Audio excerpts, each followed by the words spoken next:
My best friends hosted a party to celebrate my engagement to my fiancé, then blew up my relationship by telling him he was always my second choice.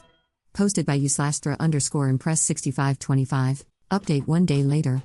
I talked to Sarah again and asked her, first of all, why she thought I had a crush on Matt. She said that when I first introduced them, I had talked up Matt and gushed about him, and she took that as me being into him. I explained that I was fond of him since I've known him for a long time, but that doesn't mean I want to be with him. She said that when they started dating, I was often upset about it. I told her I wasn't upset about their dating, I was upset that she'd make plans with me and then leave me to be with him, and when we were all together, I didn't enjoy being the third wheel while they ignored me. That had nothing to do with wanting him and everything to do with not liking being left out by my best friend. I asked her why she hadn't said anything before, and she explained that she could manage the situation. She had asked Matt to stop talking to me completely and engineered situations so there was little chance of us socializing with each other. I asked her, now that I have explained that I never had a crush on Matt, can you please talk to Jack and tell him? She said she didn't want to lie. This frustrated me immensely. She could ignore this imaginary crush for years and manipulate me, but won't talk to my fiancé to help my relationship. I told her I was done being her friend.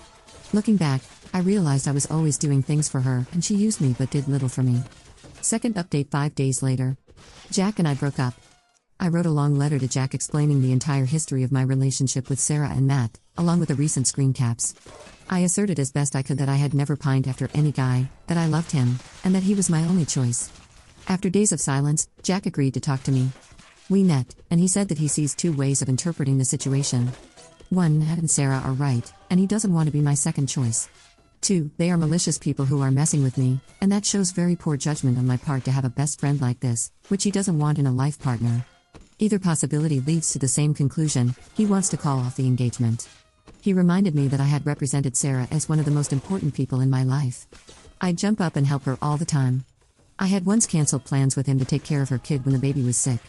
It had irked him, but he had seen it as me being caring and nice. Now, he's seeing all that in a different light.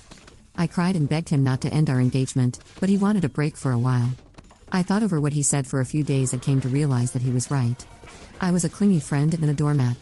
I never even saw how one-sided my friendship with Sarah was. I was a doormat with Jack too. I didn't want to get married or have kids this early, but I agreed to his timelines. I gave up an exciting job opportunity with more money because he didn't want me traveling for work. I love him, but I need to fix myself and be stronger.